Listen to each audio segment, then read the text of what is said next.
रवी uncle, हाय, finally आपण सगळीकडे शोधत होतो. See, meet him, he is Ravi. Granny आजी, फायनली ही इज हिअर. ए, अन्नपूर्णा आजी पण आहे इथे. ग्रॅनी आजी, याचा अर्थ इथे काहीतरी तडकाफडकी होणार आहे. शांत बस ना, शांत. काय झालं? अगं थांब कामिनी, आणखीन काय करायचं बाकी ठेवलेस तू?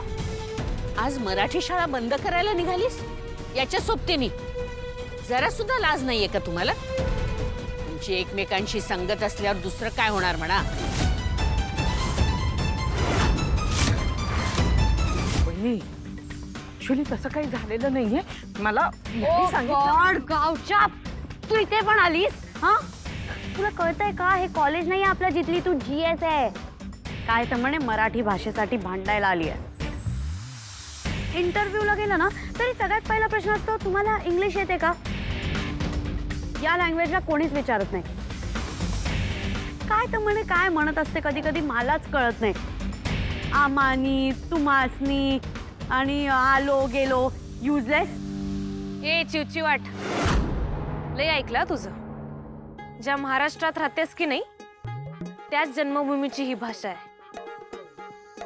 गुलाबचा ज्या आई वडिलांनी तुला जन्म दिलाय की नाही ते बी मराठीच आहेत. तळहाताच्या रेषांवर खरंच लाज वाटते तुमच्यासारख्या लोकांना मराठी म्हणायला. ज्या मातीत जन्म घेताय, जिथं कामं करताय, घर उभारताय, पैसा कमवताय, रिसोर्सेस वापरताय आणि उलट त्याच मातीची भाषा तुम्हाला रुजत नाही. जिथं खातेस की नाही त्या राज्याला, तिथल्या मातीला, तिथल्या भाषेला मान देता येत नसेल तरी तर हायचा बी काहीच हक्क नाहीये तुम्हाला.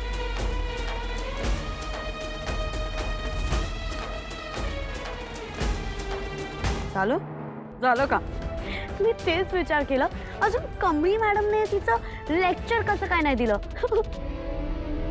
तुला तर लेक्चर बोलायची संधीच हवी असते. तू आणि तुझी लँग्वेज दोन्ही युजलेस आहात. आणि का अगं जास्त बोलू नको. बोलणार काय करशील?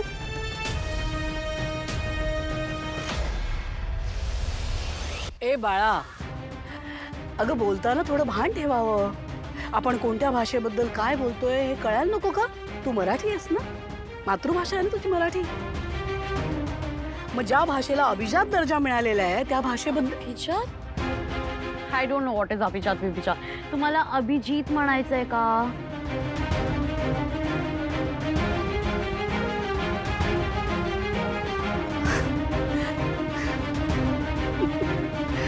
माय बॅड. नाही म्हणजे दुःखाची गोष्ट ही आहे की तुझी मातृभाषा मराठी आहे. का अशा मराठी कुटुंबात तुझा जन्म झालाय आणि तू नकळत इंग्रजीकडे वाहवत चालली आहेस. नाही म्हणजे माझी काही हरकत नाही, इंग्रजी भाषेबद्दल माझं काही म्हणणं नाही. सुंदर भाषा आहे, मलाही आवडतेच. पण आपल्या मातृभाषेचा मान असावा ग. मी तुला तुझ्या भाषेत समजवते. It should be our pride. And tell me something, how dare you label my Marathi language as low class? Rather, who has given you authority to label any language, to judge any language? Who are you? Do you know what my Marathi language stands for?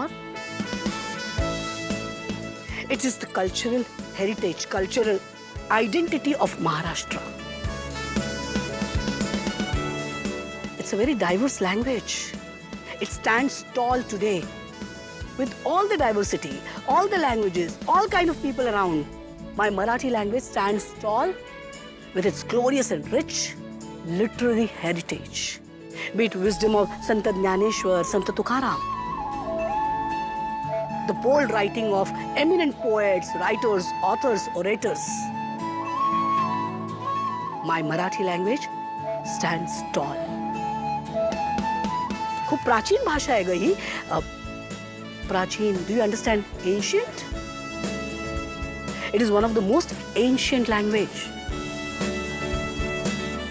2400 वर्षांचा इतिहास आहे ग मराठी भाषेचा. 2400. Marathi language has a history of spanning around 2,400 years. That ancient, you know.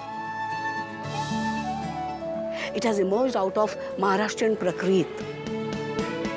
It's a language which over the years has evolved. And that is not a sign of weakness, huh?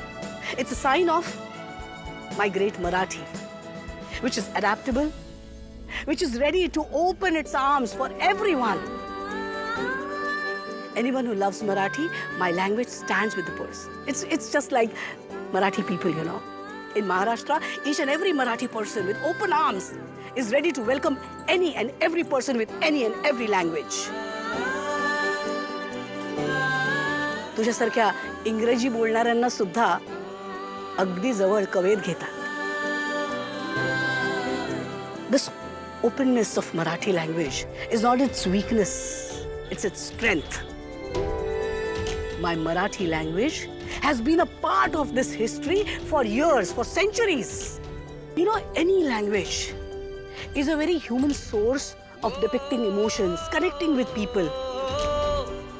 And Marathi language does it with a lot of richness and force. To label such language as low class is your ignorance. It's your failure to understand the pride you should have in your language, Marathi.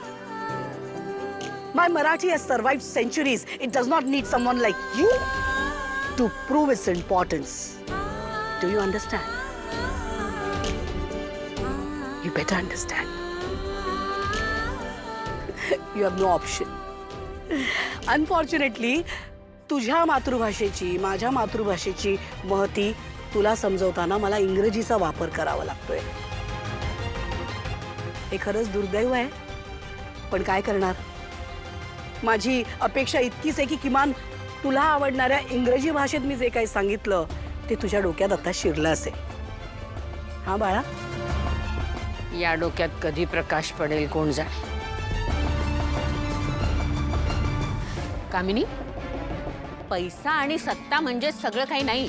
त्याशिवाय बऱ्याच गोष्टी असतात. मी सुद्धा business करते, पण म्हणून त्यापायी मी माझी भाषा, माझी अस्मिता, माझा देश पणाला लावत नाही. हे असलं पाप मी कधीच करणार नाही.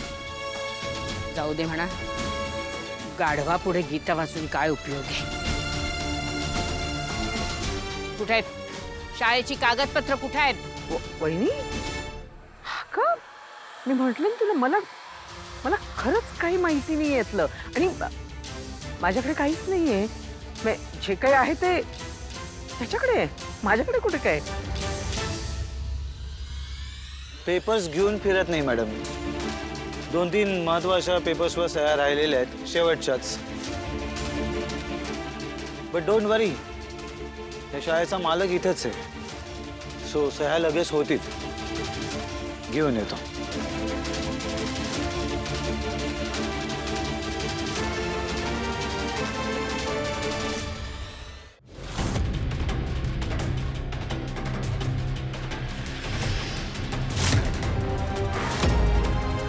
कोण आहे तुम्ही? ही तर काय करताय? यासनी कोणी ठेवलं असेल असं बांधून? काय करू?